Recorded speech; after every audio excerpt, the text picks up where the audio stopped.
Hello everyone, good morning, good afternoon, good evening, wherever you are in the world. Welcome to the third session in our IoT for Beginners WioTerminal Hackathon edition. If you joined us last week, Monday last week, we looked at an introduction to the Internet of Things, talking about what it is, how it works, how you can use it, and we got going setting up an IoT device. Tuesday, we then dived into connectivity. We connected our IoT device to the cloud, and we kind of sent messages back and forth and kind of saw how everything worked. Today, we're going to look at sensors and actuators.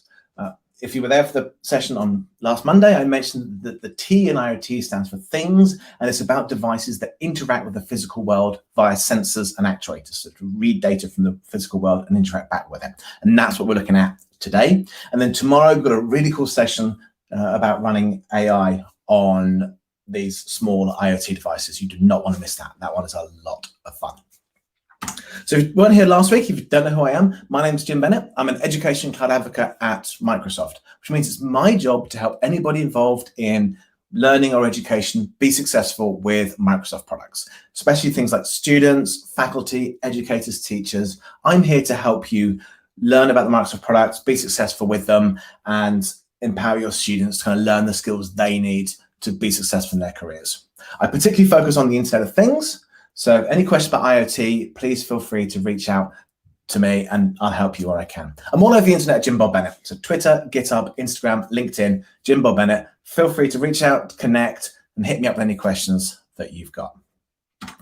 Now, everything we've talked about last week and everything we're focused on today is all available to you as part of a 24-lesson curriculum that we've built to help you learn all about the Internet of Things right from the basics. So at aka.ms/IoT-beginners, this is where you can go to get a whole lot of great content to teach you IoT. This is what you get when you go there. It's 24 lessons, and it really goes right back to the basics of what is the Internet of Things, how does it work, the different devices you might use, sensors, actuators, connectivity, and then it kicks into a load of project-focused learning to allow you to learn some of the core concepts of the Internet of Things. It starts with digital agriculture. We look at temperature measurement for plant growth prediction and soil moisture measurement to build an automated watering system. We then look at logistics, so location tracking, storing of data, visualizing it on maps, geofences, things like that you might use when doing any kind of GPS-based work. We then move to AI on IoT, doing manufacturing with quality assurance on fruit, running AI models in the cloud and then on the edge to verify that your fruit is of the quality you want. We then move to retail. We look at what's on the shelves, using AI to count stock on shelves, and then we move to consumer devices, again using AI with IoT to allow you to build your own smart timer device that you can control with your voice. And it's all there for you to use. It's all completely free. All these 24 lessons are free. It's on GitHub. It's MIT licensed, so it's there for you to learn through self-guided learning or take into the classroom and teach in your classroom. So dive into that. There's some great content there. The sessions we did last week and this week kind of cherry-picked from various parts of this particular course to kind of give you some of the basic overviews. I also want to give a shout out to our friends at Seed Studios, aka.ms/IoT-beginners-kits. If you go here, this will take you to a nice landing page where you can buy the hardware that you might want to use for IoT for beginners. Now, with IoT, the T is things. Hardware is kind of the key component to what you're building. And so to make it easier to complete the 24 lessons of IoT for beginners, Seed have pre-packaged 2 different types of kits. You can get a kit based off a WioTerminal, the device we're using for last week and this week's sessions, and that's got all the sensors you need to complete the 24 lessons, or you can get a kit based off a Raspberry Pi. Either way, it's kind of a one-click purchase. They've packaged up a nice box for you so you can get all the hardware you need. Now, obviously, hardware costs money, and we want to make sure that this is accessible to everybody, including those who don't want to spend money on hardware just to get going with IoT. And so IoT for Beginners does support virtual hardware. You can do the whole thing without buying any hardware devices, just running through a little simulator application that runs locally and simulates sensors. So if you don't want to spend any money up front, you can do IoT for Beginners without any hardware. If you do want to buy hardware, Seed Studios, your friends, they've made it easier to buy the hardware, including this device, the WioTerminal, the one that we're looking at in today's session. So we're calling this the WioTerminal Hackathon. Why is it the WioTerminal Hackathon edition? And the reason is because at Microsoft, we host what I believe is the world's largest corporate hackathon. The entire company gets together for a few days each year. Normally it's July. This year we're doing it in October for a global hackathon. And this is teams from all over Microsoft. They come together, they bring their ideas, and they work on something together that could potentially have world-changing impact. And this hackathon, it's where Microsoft employees can kind of step outside their day job and try ideas that they would never have done just as part of their normal 9 to 5. And this has actually led to some amazing products that have been released and have changed the lives of people. You may have seen adverts for our Xbox adaptive controller. When we all play, everybody wins. The advantage of this adaptive controller is you can play Xbox games no matter what your physical capabilities are. And that came out of a hackathon. Seeing AI, an app for visually impaired people to describe the world around them, came out of a hackathon. So it's a great way for people to take their ideas to a product that could potentially have world-changing capabilities. And as part of the hackathon, we run a series called Hackernauts. It's the idea of we want people to learn new skills, use those new skills to make an impact, and come together with other folks from different parts of Microsoft to work out how they can build their hacks. And as part of the Hackernauts program, we have been providing groups of Microsoft employees with a device called a WioTerminal. This one here, Arduino device with a load of sensors, screens, and other bits and pieces. And so we thought it'd be fun to put on some training for the folks at Microsoft to learn how to use these devices, connect into the cloud, get data out. And rather than just limit that just to Microsoft, we thought it'd be fun to share this with you. So this is a way to show you, a little bit of an insight into the kind of things we do as part of our Microsoft Global Hackathon, if you're potentially interested in coming to work for us at Microsoft, but also allow us to share some great content to show you how to get started with IoT devices like the WioTerminal, connecting it to the cloud. So let's kick off today with interacting with the physical world. And today we're going to talk about sensors that gather data and actuators that send feedback. And so these are the devices that turn your thing into a useful device. They allow you to interact with the physical world. IoT is kind of all about physical computing. It's about having devices that know what the world is like and can interact back with the physical world, connected to the internet, to cloud services, to capabilities to do something with the data they gather, and they control the feedback that the devices give. So we're going to cover kind of two areas: sensors, I say, actuators. We're going to look at what are sensors. We're going to use a sensor, and then we're going to dive into kind of some sensor types and learn a bit more about how they work. And then same with the actuators. We're going to quick look at what they are, actually start using one, and then we'll look at the different types and kind of how they all work together. So let's start off with the question of what are sensors. So sensors are hardware devices that sense the physical world, and they measure physical properties and send that information to an IoT device. So the sensors are electronic versions of the senses that you have in your body. You can sense touch. You touch something, you can kind of feel what you're touching. Smell, taste, sight, hearing, your sense of balance, temperature sensors, all these things that you have in your body. This is your way of detecting properties of the physical world. And the various parts of your body convert that to electrical signals that get sent to your brain for processing. Funny enough, this morning I was reading that some of the scientists who are researching how things like touch make it to the brain have just won a Nobel Prize for biology, which is very, very cool. But these do it not through nerves. They sense the world through electronic components and send electrical signals to an IoT device. Now, the common sensors you get, temperature and humidity, this is pretty much the 101 sensor. If you look at a lot of beginning IoT projects, a lot of beginning maker projects, you'll probably see things like a BME 280 temperature, pressure, humidity sensor, or a DHT sensor, other kind of temperature sensors. These are kind of the ones that are everywhere. These are the kind of the core sensors. You also have things like buttons. A button is a sensor. It senses whether it's being pressed or not. That's a fairly standard sensor. You get light sensors that detect things like light levels, light colors. You get a lot. Kids' toys, if you play with Lego Boost, for example, they have color sensors. Put a color thing in front of the robot and it does things. So you get sensors to measure things like that. Useful for things like digital agriculture. If you have tomatoes zipping through a machine, you want to make sure only ripe tomatoes go through. You just need a green color sensor. Green tomatoes get knocked out. Cameras are sensors. They sense light levels around the world, but they capture it in the form of a picture. Accelerometers, how things are moving, the distance they're moving. Microphones detect sound. All these are fairly common sensors. And actually, if you think about your mobile phone, which is really an IoT device, it'll have a lot of these sensors built in. Maybe not temperature and humidity, but it'll have buttons, have a light sensor that turns the screen off when you hold the phone to your ear. It's got a camera, it's got accelerometers, it's got a microphone. So it's a whole lot of sensors built into things like a phone. But these sensors are kind of everywhere, and they all do the same thing in that they convert a physical property into an electrical signal. So let's actually use one. Let's just dive in and actually get going with the sensor. And the particular sensor I'm using is a temperature sensor, kind of a good 101 level sensor. So this is the temperature sensor here. This is a DHT11 from Seed Studios, a digital humidity and temperature sensor. So encased in this blue plastic box here is the actual sensor components. It's in like a blue cage to protect it. And then we have a socket here. It's a 4-pin Grove socket. Grove is part of the Seed ecosystem to allow you to connect components together. And the shape of the socket is such, it's got two little raised areas on the side. The shape of this is so that you can only plug the cable in one way.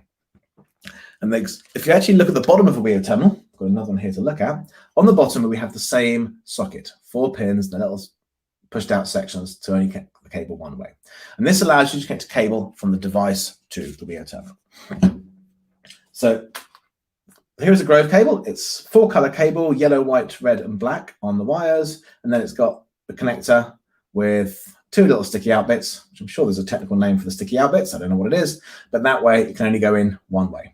So I can push this into the socket on the temperature sensor. That just clips in. Doesn't click in or anything like that. There's no kind of catch on there. It just slides all the way in, and that's my temperature sensor connected. And then I can do the same on the Grove board. So the actual WioTerminal has got the Grove socket at the bottom, and I can just push the sensor in. And that's my sensor connected. This is one of the things I love about the Grove ecosystem from Seed, in that you just plug in cables. There's no electrical engineering, there's no breadboard and wires and resistors and things like that. I just plug it straight in, and away I go. Now on the WioTerminal, there's 2 Grove ports. There's another one, so you can see 2 Grove ports, one each side of the USB-C socket. And they're both called multifunction Grove ports. They do slightly different jobs. So the one on the right-hand side, that does both digital and analog signals, which we'll look at more of later. One on the left-hand side does digital, but also I2C, which is a way of communicating over, a way for devices to communicate, sending more data than just simple values. We're not going to dive into that now. It's all in IoT for beginners if you want to learn more. So that's that plugged in to our device. I'm going to take a quick question here, because it's kind of an interesting question. So the WioTerminal here is a certified device. So on the Azure IoT platform, we talked a little about the platforms last time, but on the various platforms, we can have certified devices that come with firmware you can deploy to kind of connect to the cloud. And one question has been asked is, are there any IoT devices other than the Raspberry Pi that are certified by the Azure IoT platform? So, well, yes. So we have what we call our plug and play certification, which is devices that you can just push some firmware to, and it will just connect to IoT Central, our software as a service platform, and send data. And there's a whole range of different devices, absolutely massive array of different devices, from motion sensors to edge devices to IoT developer kits. There's a whole load of devices that are kind of certified, as it were, for the Azure IoT platform. And there's even manufacturers who make kits that have a sort of an Azure theme behind them. So this from Esp32, conveniently happen to have on to hand. This is an Esp32 Azure Iot Kit. It's an Arduino kit based off the Esp32 microprocessor and Wi-Fi and all that gubbins. And it just says at the top here, Esp32 Azure Iot Kit. It's even got a light labeled Azure that lights up. So this is designed to connect to Azure IoT. And you can use things like FreeRTOS with the Azure middleware or Azure RTOS on devices like this. So there's a whole load of different devices. A whole load that, depending on what you want, there's just loads and loads of different devices. And hopefully one of the moderators will be able to just drop you a link to show you the whole range of different devices that are certified for the Azure platform. Great question, great question. Whenever you connect something to the cloud, it's kind of that question of, is this certified, does this work with the cloud? So really good question. So that's our temperature sensor connected. Now we can just write some code to use it. Now, before I write the code, I neglected to mention something last session. So apologies. I've had a couple of people contact me to say they've had problems connecting their WioTerminal to Wi-Fi. And the reason is the WioTerminal, when it's provided to you, the stock firmware is a little bit out of date. You do need to update the firmware to the latest version to allow you to connect to the cloud. So I didn't mention this because I've done it. You do it once with the device, then you forget about it. And I forgot about it. So apologies. But if you go to the Seed Studio website, search for WioTerminal, head to the wiki, you'll find there's instructions there on how to update the firmware. So if you get any issues connecting to the Wi-Fi, there's an error about a shield not being connected, make sure you update your firmware. It's all available on the Seed Studio's website. So just search the WioTerminal, go to the wiki, and there's instructions there on how to update your firmware. So you need to do that before you connect to the internet, before you connect to Wi-Fi. Okay, so this is the code we had last time, the code we used to connect and send the Hello World telemetry up to the cloud. And so let's start by adding a library. So this particular sensor, it's a temperature and humidity sensor, kind of does both at the same time. And so to make it easy to talk to the sensor, there is a library. And that library has got all the code in there that connects to the sensor, pulls out the data, and separates out the temperature and humidity data. We could read the raw data if we wanted to, but that'll be hard. And I can't be bothered. We can just use a library. Again, another good thing about the Grove ecosystem is for any more advanced piece of hardware, they usually have a library that makes it easier to use. So back in my main.cpp, and I can bring in the header file for this. It comes from that library we just added. And then I can declare the sensor. Let's do it here. This is a DHT, digital humidity and temperature sensor. It's on pin D0. So if I go back to my camera, D0, digital pin 0, that one there. And it's a DHT11. So there's multiple types of this temperature sensor. This is a DHT11, that's the type that's there. You have to tell the library which type so that it knows how to read the data off it. And there's more advanced sensors and more accurate ones. This one is kind of a good price range. It's accurate enough, and the price is not too expensive for a sensor. And then once we've got there, I just need to actually begin the sensor. That starts it up and tells it to start measuring data. And that's it. Our sensor is now ready to go. We can start pulling values off. The way I do that is in my loop here, I define a 2-value array, and then I read the temperature and humidity into that 2-value array. It's 2 floats in an array, pass that to read temperature and humidity, and that puts the values in. Now, a little bit of a gotcha here, which you'll see when I just change how we define the telemetry. And the way we show the telemetry is, rather than do hello world as we did before, we're actually writing the humidity and temperature to the into the telemetry that gets sent to Azure IoT Hub. Now, when I write the humidity, I am writing the 0th value from my array. It's temp hum val 0. When I write the temperature, I write the first value from the array. Temp hum val 1. So the 0th value is humidity. The first value is temperature. So I'm reading humidity and temperature. The function is called read temp and humidity. There's a little gotcha. Although you're reading temp and humidity, you're actually reading humidity and temp, if that makes sense. The array has them humidity first, then temperature.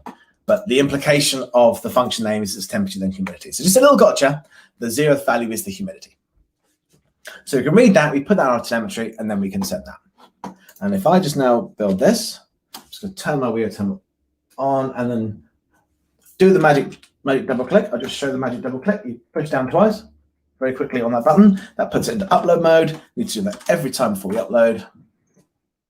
I run the upload. This will now compile it. Take a while because it's got to compile in the new library that's been added, and that causes all the libraries to recompile.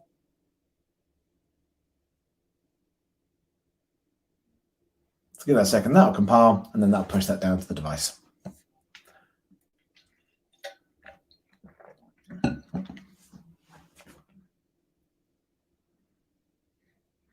There we go.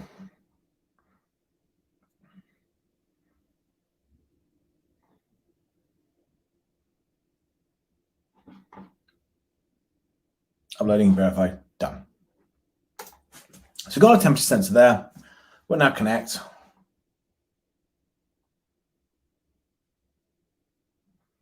And there we go, 51% humidity and 24 degrees. Temperatures all in Celsius. So if you're in the US and you want to do it in Fahrenheit, you'll have to write your own conversion from Celsius to Fahrenheit. It always comes through as Fahrenheit. So it's nice and warm in my office. It's getting into autumn here. It's a bit chilly outside, so I've got the heating on. So it's kind of nice and warm, 24 degrees. Now I'm just going to go and breathe on this, and we can see the levels change. So bear with me 1 second.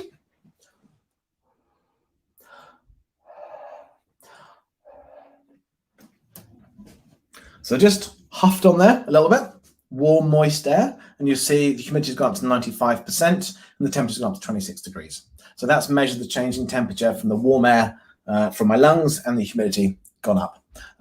Obviously in this our time of COVID, probably not something you should be doing in a public place, but when you're by yourself, huffing onto it is probably not so bad.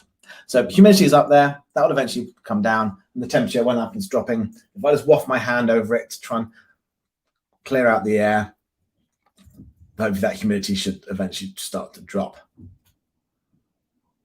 No, I guess it's got condensation inside it now. So that will eventually drop. So that's reading that humidity and temperature, and that's now being sent up to the cloud. So if we could then do something to process this if we wanted to. That's using the sensor. So we've seen the sensor in use. Let's actually talk about the different sensor types. And there's two types of sensors. There's analog sensors and digital sensors. And that's pretty much how everything kind of falls into one of these two buckets, an analog sensor or digital sensor. Now, an analog sensor produces a continuous analog signal proportional to the thing you are sensing. So everything works on electricity. You have electrical signals zipping around everywhere. And so for an analog sensor, you send electricity to something and you get some electricity back. And that analog signal, the electricity you get back, is based off what you're measuring. A digital sensor, on the other hand, is 1 and 0. But it's either a binary sense that's only got 2 values, or it's digital data coming back from a device. A button switch is kind of a classic digital sensor. It's on or off. Those are the only 2 states. You can't have a switch on kind of halfway or a button on halfway. So it's analog sensors and digital sensors. Let's talk about analog sensors. Analog sensors essentially work by you send a voltage to the sensor, you get a voltage back. And the difference between the two is related to the property you are measuring. So most IoT devices work at either 3.3 volts or 5 volts. And so you would send, say, 5 volts from a device to a sensor. And then if you got back 2.5 volts, you know that you're reading a certain value. What that value is depends on the sensor and all that kind of thing. But that's kind of how you read it. It sends a voltage and then reads a voltage level back. So voltage is the measure of effort needed to push electricity from one point to another. It's not the amount of electricity, that's ampage, it's the amount of push from one to the other. And you often hear like voltage 240, 250 volts or 120 volts in your mains, and voltage sounds scary, but voltage is actually not scary. Voltage will not hurt you. It's amps that will hurt you. Voltage, I've had millions of volts go through me. There's great toys like Van de Graaff generators where you put your hand on a big metal dome, shiny dome, and it runs a plastic belt round in circles and generates millions of volts of electricity, and your hair stands on end, if you have hair, which I don't. My daughter, she's 8, she's got curly red hair, and she generates probably millions of volts by jumping on a trampoline. All of her hair sticks up. But it's millions of volts at such a tiny level of ampage, you don't feel it. You might get a little electric shock. You know, she comes off the trampoline and hugs me and I get a shock. That's the voltage, but the ampage is low. A small number of volts with a high number of amps will hurt you. Voltage doesn't hurt you if it's not combined with amps. So it's the amount of push. So we push 5 volts there, and then the amount of push that comes back the other side is what we measure. So one example is a potentiometer. It's kind of like a classic example of an analog sensor. So let me just show you one. This is a potentiometer here. This is a Grove one. It's got the Grove socket, and it's got a black knob on here that I can rotate. And I can go from one position, and I can rotate it not all the way around. It's maybe 3/4 of the way around. I can rotate this thing to different levels. So that's a potentiometer. If you've got like a volume control on a stereo system, but you can turn the knob from one it doesn't completely spin, just goes from 0 to 11, for example, then you can, that's kind of a potentiometer. And so the idea is, depending on where you turn it to, that's how many volts come back. So if you so you send 5 volts to it, one end of the dial you get 0 volts back, one end of the dial you get 5 volts back, you put it in the middle, get 2.5 volts, and you can work out where it is based off the amount of voltage coming back. It's kind of proportional. So if you had a scale of 1 to 10, if you've got half a volt is 1, 1 volt will be 2, 1.5 volts is 3, and so on and so on and so on. So the voltage comes in and you get some voltage coming back. Now, voltage, as I said, it's an analog signal and computers are digital. We always think about computers as digital devices. I said digital sensors are ones and zeros, computers work in ones and zeros. So how do we deal with that analog signal? How do we deal with that voltage? And you do it with what's called an ADC, an analog to digital converter. And these digitize analog values so that the IoT device can use them. So the analog input goes in, the ADC digitizes it, and then you get the signal out. Now, a lot of IoT devices have an inbuilt ADC. So if you just connect stuff to the pins on them, they will then be able to convert the analog value to digital value. Or a sensor can actually have an ADC on board. So it acts like a digital sensor because when you connect it, there's an ADC on board that converts the analog value to a digital value that you then read. Now, the way this is traditionally done is using a 10-bit value. So it's always 10 bits. I have no idea why it's 10 bits. I'm sure there's a good reason. I don't know what that is. But it's always a 10-bit value, which means when you read an analog value, you get from 0 to 1023. Now, you kind of don't really care what that maps to in terms of a voltage. You care the fact it's 0 to 1023.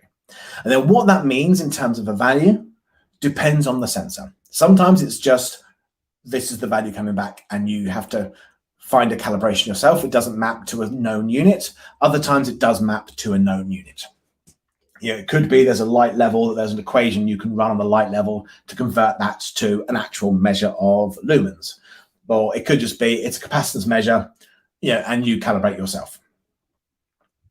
So there's a lot of libraries that can handle a lot of this for you. So you get like a sensor that reads temperature and it's all done via an analog signal, and you call the library, you get back the temperature value in Celsius, but internally the software handles that for you. Others it doesn't. So another example would be this one here. This is a capacitive soil moisture sensor. So it's a long blue bar with a little pointy bit on the end to go in soil. There's a white line on here for the soil level. Push that into soil, connect a cable to the grove connector, and this will measure the capacitance of the soil, and you can use this to measure moisture levels. And this is an analog sensor. You get a value from 0 to 1023, and that tells you how moist the soil is in moistness. There isn't a value, there isn't a unit. It's not like 643 means so many whatevers. It kind of varies. So you would then use this with your own kind of calibration to work out how moist you want the soil to be. So you can actually do experiments to convert to dry the soil out, measure the moisture level, and use that to calibrate your sensor yourself, and then work out what number makes sense for your soil. With 500 and above is what you need for your soil, or what have you. You would then calibrate that yourself. So that's analog sensors. Let's move to digital sensors and start with the basic ones, which are just simple on-off sensors. So switch button, that's kind of the classic one. I've got a little button here. Again, bit of Grove kit, Grove sensor, and just a little button. Little tiny black button on there, and I'll bring it to the microphone. Don't know if you can hear that. It kind of clicks as I press it. When I hold it down, it's on. When I let go, it's off. So hold it down, on, let go, off. When I hold it down, it's 1, let go, 0. So I'll send voltage to it. I'll get back 0 volts when it's off. When I press it, I send voltage and I get the same voltage back. And that's the basics of a simple digital sensor. Now, in terms of the on-ness, off-ness, you always lose a little bit of voltage. There's always going to be a little drop through things like resistance. The energy gets converted to a little bit of heat or what have you. And so you can't say it's got to be exactly the same voltage. Normally you have a threshold. So you would pick maybe like a halfway point. And if it's above the halfway point, it's on. If it's below that, it's off. And that makes it more accurate. If you put 5 volts in and get 4.5 volts back, you're on. 5 volts in, 0.1 volts back, you're off. Now, think about an analog sensor. If you were out by half a volt, that could make a big difference. that could be one-tenth of your volume level. You've got a scale from 0 to 10, put in 5 volts, get back 4.5 volts. That's a value of 9, but that could be you've lost some electricity through resistance or what have you. So digital allows you to be a bit more accurate, and it kind of has that tolerance level. If it's kind of above the halfway point, it's on, otherwise it's off. Now you get more advanced digital sensors where they have an ADC built on board to get back digital data. And that's what our DHT sensor is. This is a digital humidity and temperature sensor. So inside here is the hardware to convert the electrical reading for humidity and temperature into a digital signal that comes down the cable, and we read that digital signal. And that contains not just one value, it's got 2 values, the humidity and temperature, and so we can read both by using the built-in ADC. Now, digital sensors can get really, really advanced. You're sending digital data, you're communicating with an IoT device using digital values, and so you can send anything that you could use that's a digital value. You think computers talk digital data all the time. We send digital data over Wi-Fi, over cables, USB cables, anything. So you can send more advanced data. You can, the digital temperature humidity sensor, one example, 2 values come through, but there's so much more you can send. Things like cameras. A camera sensor is a digital sensor. It uses a lens to focus light on a number of different light sensors that measure light levels in red, green, and blue, or other ways, and it takes all the data from all these pixels. It's kind of a raw set of image data. It will usually then compress that into a known image format like JPEG or GIF or PNG, and it will convert that on the board using hardware on the board, and then the digital signal you get back has just got the compressed picture. You make a call to the device and it gives you back the JPEG. And so that's kind of quite an advanced digital sensor. It's kind of just treating it almost like a device in its own right, almost like your computer sending an image over Wi-Fi, something like that. So they're a lot more advanced. So you can get really, really advanced sensors coming out of this. Let me just kind of a few examples of other sensors. You can do things like multi-segment displays. If you want to have like a clock kicking down, this is one with 4-digit multi-segment display. This is a fun one. GPS. So this is a GPS sensor. It's got an aerial, big square aerial connected by a cable, chip on board to process that. It's all Grove sensors, all easy to use to plug it in. But the GPS sensor, that will send positional data using what's called NMEA sentences. So this will communicate with multiple satellites and then send messages over essentially a serial cable, the same as we did reading serial data from our WioTerminal. The GPS device will send the same kind of data, will send data the same way, over a thing called UART, which is just a way of communicating data over a serial cable, and it will send information like received a signal from a satellite. It's this satellite. This is where the satellite is in the sky. This is registration. I've worked out a position, so send you position updates and all this kind of stuff. That's really detailed data that you would then parse through to actually get your GPS position and other kind of location data. There's you can get quite powerful. Quite powerful digital sensors going on that send a lot of good data. Okay, so that's sensors. We talked about sensors. Let's now talk about actuators. And you can think of actuators as the opposite of sensors. So a sensor gathers real-world data. An actuator takes action in the real world. So a sensor takes real-world property, converts to electrical signal that your IoT device processes. The IoT device can then send an electrical signal to an actuator, which takes an interaction with the physical world. So it's pretty much the opposite of a sensor. Instead of physical property goes to electrical signal, it's electrical signal goes to physical property. So some examples: an LED. Put electricity in, it lights up.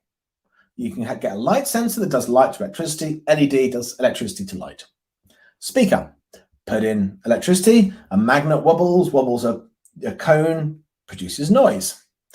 The inverse of that is a microphone. A microphone, you wobble the cone, it wobbles a magnet, it produces electrical signal.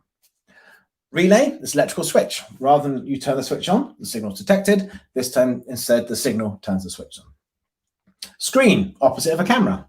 instead of capturing light levels at different pixels, it displays light levels at different pixels. Motors. Yeah, a motor, put in electricity and it spins. You can also use that for a sensor. If you spin a motor yourself, it generates electricity. That's what a generator is. When we have power stations that generate power, they spin a motor to produce electricity. So you can use that to measure speed, or you can put electricity in to produce motion, and you have a motor. So it's kind of this lovely symbiotic relationship between sensors and actuators. Symbiotic? Probably not the right word, but it's a lovely relationship that sensors and actuators kind of equal and opposite. The actuators do different opposite things from the sensors. So this allows you to interact back with the physical world. Read the temperature, not hot enough, generate heat. Read humidity levels, not wet enough, do something to spray water. Read soil moisture levels, not wet enough, turn on a pump. Things like that. GPS, read your location, not in the right place, fly your drone somewhere. All these kind of things. So actuators allow you to interact back with the physical world. So let's use one. Before we dive in too deep, let's actually use one. Let's connect an LED to our temperature sensor. I've got an LED here. Here is my LED.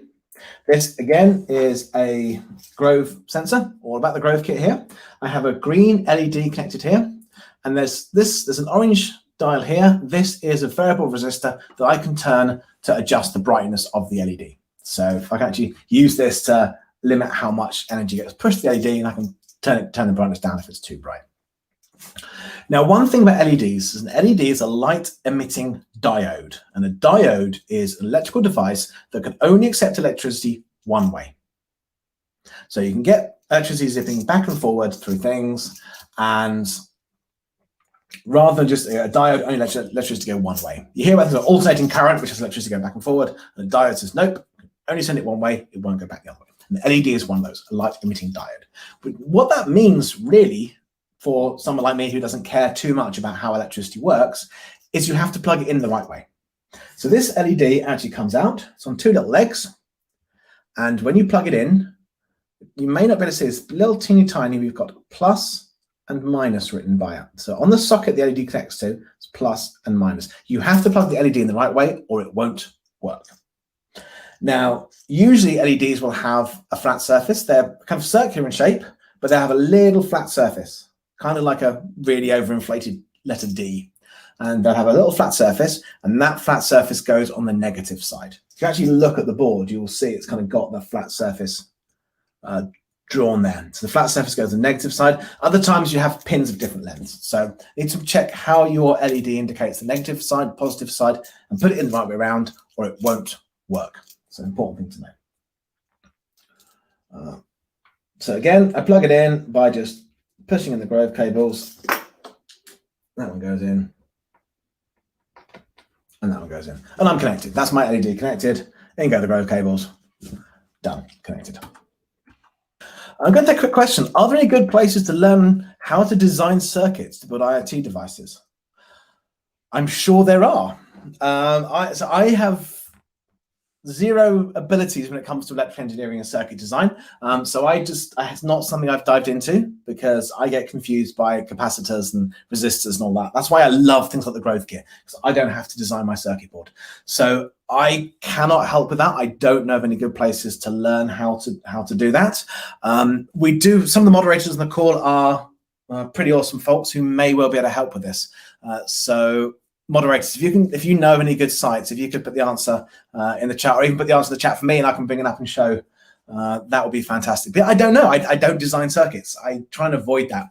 My dad actually, interesting enough, he used to design circuitry. He used to design sound to light systems for discos from back in the 70s. So if you went to discos in the 70s, the lights would pulse in time with the music. He used to work on stuff like that. So he knows all this stuff. Me, not a clue. Absolutely not a clue. You know, never managed to get into that. So let's get our actuator working. Now this LED,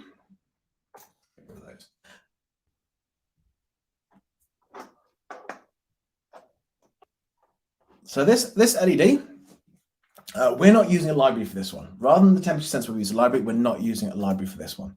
Instead, what we're doing is we're going to work with a pin directly. So we're just going to send a digital signal, a 1 or a 0, to the pin to make it work.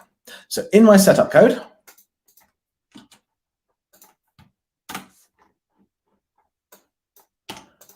I'm going to configure a pin. So pin wire SCL is the other pin, that pin there. For some reason, that's different to D1. It's not called D1, D0, D1. It's pin wire SCL. So that's the one we're connecting out. And we set this pin mode to output. This is standard Arduino code. You'll be able to use this on any Arduino board. And we're saying this particular pin is an output pin, which means we're going to send a signal to that pin. So we will send a value to the pin. If it was a sensor, we would set it to input mode to receive the value into that pin.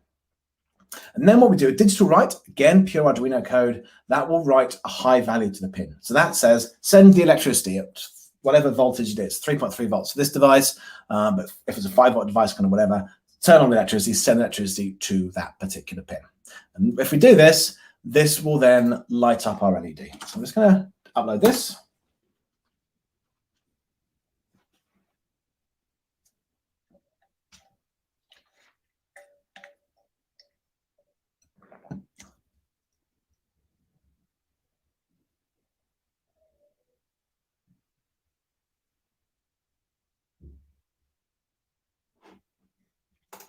And then click the terminal, wait for this to connect, and we should see our LED light up. And if I zip back to my camera, there we go. See that? Try and make it a little bit darker. My green LED is now lit. Let's send up there the variable resistor. If I just turn this down, you see the light goes off. So I can kind of adjust the power of the light. That's kind of not related. That's kind of a setting on the sensor. We're just sending the 3.3 volts in, and that variable resistor just allows me to change it for my own use on that particular actuator. So we've got the lights lit up, but let's actually do something to this light based off the temperature value. That could be a bit more fun. So let's, in here, let's say if the temperature value is greater than a certain temperature, if it's greater than 28, let's light our LED, otherwise let's turn our LED off. So this is kind of things we can start building in. We can take sensor data and we can use that sensor data to interact with our actuator and kind of control our actuators. So I've put that in there and then upload this.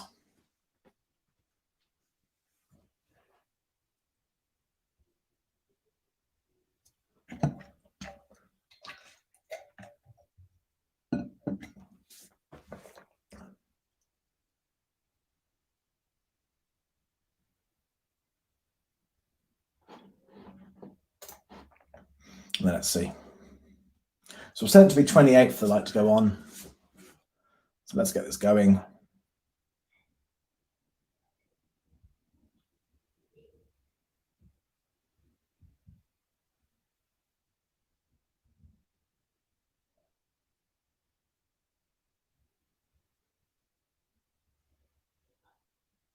Okay, so it's 25.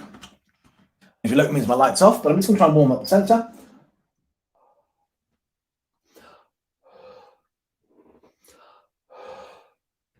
I'll just huff on that a little bit.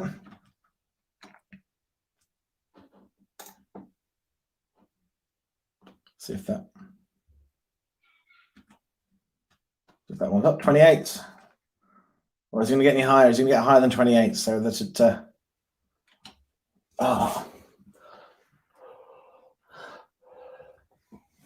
try a bit more to warm it up.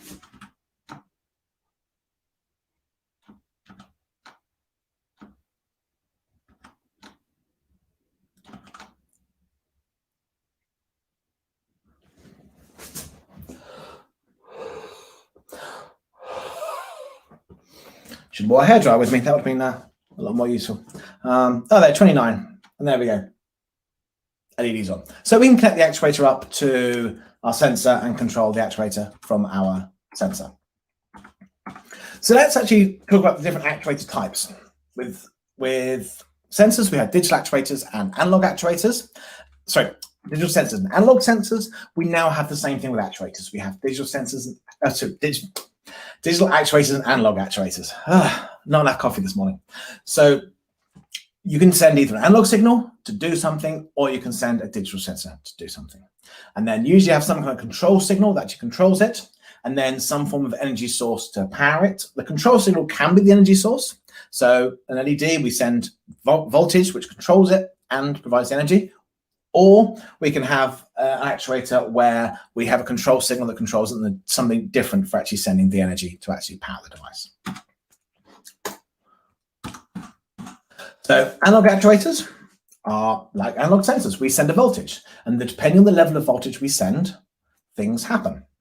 So we will send, say, 2.5 volts to a light, and it glows a certain brightness. We then send 5 volts, and it glows even brighter. So we can kind of control the level of light by the level of voltage. Now, again, IoT devices are digital. They don't produce analog voltages, so we need the opposite of an ADC, a DAC, a digital to analog converter. And one of these will convert the digital signal to a voltage. So before, if we were reading a voltage, we might read, say, I don't know, 512, which is kind of a halfway voltage. Instead, we can send 512, digital analog converter converts up to 2.5 volts, and that we get a light half lit up. So we kind of got this level of control by sending a digital signal that then creates a voltage. Now, digital actuators, on the other hand, we send digital signals, and then we get things happening. So an LED, like we've seen, we send voltage, it turns on. So no voltage, it turns off. Or we can use a built-in digital analog converter that converts a digital signal to an analog signal. So if we need something that produces an analog value, such as a microphone or some kind of, I don't know, brain's gone blank, but something like a microphone where we want to have an analog value coming through, we can send a digital signal to it, and a digital to analog converter on the device will convert that to the right analog signal, and that will then produce the noise out of the microphone or move a needle to a certain value, what have you. So any kind of analog actuator, you can just send can have a built-in digital to analog converter. So you kind of think about where this conversion happens. Is it happening on your device, or is it happening on the sensor actuator? So you can do both. Also, obviously, you can send more advanced digital signals to an actuator. So you can send, like a screen, for example, is the opposite of a camera. A camera would take a JPEG, take light levels, produce a JPEG, send that to a device. A screen might take a JPEG and use that to produce light levels on the different pixels on the device. Now, one thing I will just touch on as well is another way of doing digital to analog conversion is a thing called pulse width modulation. So this allows you to control speeds on things like motors. So rather than send a value at a certain level, you can send pulses and use that to control actuators in different ways. So a motor is a classic example of this. If you want a wheel spinning at a certain speed, how do you do that with a digital device? Now, if you've ever used a fidget spinner, for example, the little things you hold in your hand, you spin it around. If you want to keep that going at a certain speed, you'll hit it at a certain rate and it'll start spinning. And then every now and again, you kind of just tap it again and just kind of keeps it spinning. Just keep tapping it and it keeps spinning. And you can do the same with a sensor an actuator to control a motor. It's called, that's what pulse width modulation is. It's you send a signal and the motor starts spinning. Then you send a signal and it keeps spinning. Send a signal, it keeps spinning. And every time you send a little bit of signal, it'll keep that motor spinning. And the speed of the motor is controlled by how much signal you send. So if you say spend every 0.2 of a second, you do 0.2 of a second of spinning, 0.2 of a second not spinning, 0.2 of a second spinning, 0.2 of a second not spinning. It'll go at a certain speed. If you then do 0.1 of a second spinning, 0.3 of a second not, that'll go at half the speed. And so you can kind of control the speed of your motor by the size of the pulses you send and the pulses you don't send. The faster that you send the pulses, so that the faster you do pulse gap, the smoother the motor will go. If you do like 1 second of spinning, 1 second not, it'll be spin up, slow down, spin up, slow down, spin up, slow down. But you do it like 1/100th of a second, then you get a really smooth motor. So this kind of allows you to set the speed of your motor. If you've got an electric car, this is basically what happens inside the wheels of an electric car. It uses this to kind of keep the motor going at a certain speed. Now, I said analog actuating sensors, kind of opposites of each other, you can do the same thing with sensors as well. You can actually do what's called pulse code modulation, where you actually read the values in discrete chunks to convert an analog signal. So things like audio, when you're converting audio to a digital signal, it kind of reads it in these small chunks and converts those to digital values. So it's kind of a similar opposite thing. But yeah, pulse width modulation is how you can control a motor speed with a digital device. So let's actually control our actuator a little bit from the cloud. Let's see how we can put a bit of actuator control in with the cloud. With the sensor we've seen, we've just added to our telemetry. We know how that works. That's relatively easy. We just add the telemetry and handle it on the cloud side. But let's actually use a thing called a command to get a message coming back to our actuator. So what I'm going to do is set up a bit of code for a command callback.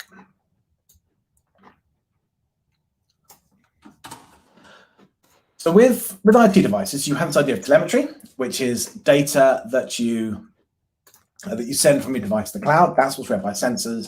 And then to control actuators, you send something, usually what's known as a command. So it comes from the IoT service and it commands the IoT device to do something, usually do something with an actuator, turn something on, configure something.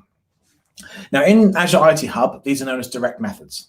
So you call a method on your IoT device, you directly call that from Azure IoT Hub. It's called a direct method. So first thing to set up a direct method in my Arduino code is to set up a callback. Same as we had a callback for connection status, I have a static method for a callback for a direct method. That gets past the method name, any kind of payload that comes with the method, so you can send kind of data with it, and then we return a response. And then I can also get a context, and this could be used for like passing our connection class, kind of whatever, passing extra data into our callback. Now this callback, I'm just printing up the name of the method that we get, and if it's LED on, we turn the LED on, otherwise we turn it off, and then we build a result and send that response back up to the cloud. So we always have to respond. If you remember when we talked about MQTT last week and how the different kind of message quality of services and all that, when you send a command from the cloud, IoT Hub expects a response. If it doesn't get a response, it assumes the method hasn't been processed. It might have been processed and just not get the response, but the IoT Hub assumes it hasn't been processed. So you have to send a response back. Then I'm going to just get rid of the temperature control for the LED because we don't care about that. We're going to do it all in our callback. And then let's actually set up the callback. So here where we set our connection status callback, we're now going to set the method callback. Pass the handle, give it our callback function, and that sets the method callback on our code. So that way, when we raise a method in the cloud, this is the function that gets called. Now, I've said before that Arduino devices like this are usually single-threaded. If you want multi-threading, there are real-time operating systems that give that, but essentially this is single-threaded. So we're only going to pick up a command every 5 seconds because this do work call, this will process anything that's sitting in the MQTT stack, like the command, like the direct methods. So otherwise, it sleeps for 5 seconds. So we only get it every 5 seconds. Not the most efficient sometimes. So what I like to do is I like to waste a bit of power and have my own little delay method. So rather than do a straight delay for 5 seconds, what I like to do is a little method here, and this will delay for 5 seconds in 100 millisecond increments. So wait for 100 milliseconds, do work. Wait for 100 milliseconds, do work. And it'll keep doing this until it reaches the time you specify, which I've said is 5 seconds.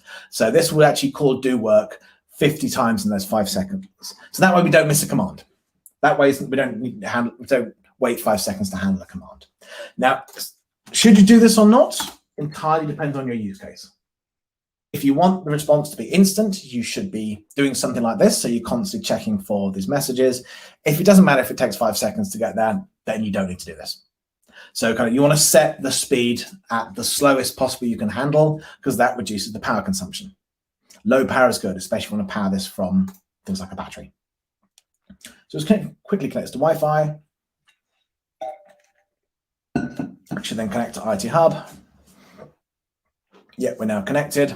So I'm just going to go to my IoT device in IoT Hub.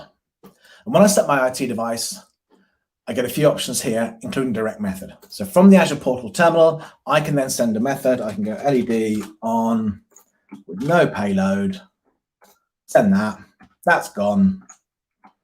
Direct method receive, LED on. So I've received it in my device, and you'll see my LED lit up. It's on. I'll do the same thing. I call my method of LED off. Again, my empty payload, because I'm not sending data. Invoke that. Direct method received, LED off. We've received it on the device, and my LED's gone off. So I can send these commands from the cloud to control actuators. And so the kind of architecture you'd build for an IoT application is you'd have sensors gathering data. They send those sensors to the cloud via telemetry. You have some kind of service listening on that telemetry, working out what to do, and then that service could then send direct methods via IoT Hub to the device in question. Whether it's one device or many devices, you can send those direct method requests to the device to control it. So that's kind of the architecture you'd build. Sensor data comes in, cloud services look at that data, make decisions, send commands down to the device, and then they'll use that to control the actuators. That's it. We are done. We have looked at sensors and actuators. So over the past 3 sessions, we've looked at what is IoT, introduced IoT devices, talked about the different use cases of IoT devices, the kind of things you can build with it. We've got started with our WioTerminal, the amazing little device from Seed Studios. It's an Arduino device with screens and buttons and sensors and growth ports to easily connect hardware to it. We talked about cloud connectivity. We looked at a bit about MQTT and how it works and how Azure IoT Hub can abstract some of that away, how to connect to Azure IoT Hub, how to kind of get your data up to the cloud through telemetry. And then today we looked at sensors and actuators, different analog and digital versions of both of those, pulled in data from a sensor, sent it to the cloud, sent commands back to the device to control an LED to kind of get everything working. So that's kind of the end of our kind of intro to Internet of Things, actually getting to play with a WioTerminal device. Tomorrow, we've got a fantastic session looking at running machine learning models on a device this size, which is really, really cool. Do not want to miss it. It's going to be an absolutely fantastic session. And I will leave you with this, aka.ms/IoT-beginners. This is the place to go to get a hold of our 24-lesson curricula, everything you need to get started with the Internet of Things. So it covers complete from 0 to hero, starts at the absolute basics, completely free for you to use. So go ahead, learn IoT, and then please, please get in touch. Tell me what you've built. I really want to see the kind of projects that you're working on. I want to learn more about what you're building. And if you're an educator, you want to bring IoT into the classroom, I'm here to help you. Please get in touch and I will help you where I can get some of our content or support you in your IoT in the classroom. So with that, thank you very much. I hope you enjoyed these 3 sessions. Tomorrow, Benjamin Carbe will be taking you through his amazing machine learning project. Very exciting. Don't miss that one. So but otherwise, enjoy the rest of your day wherever you are in the world, however much the day you've got left. Thank you very much and goodbye.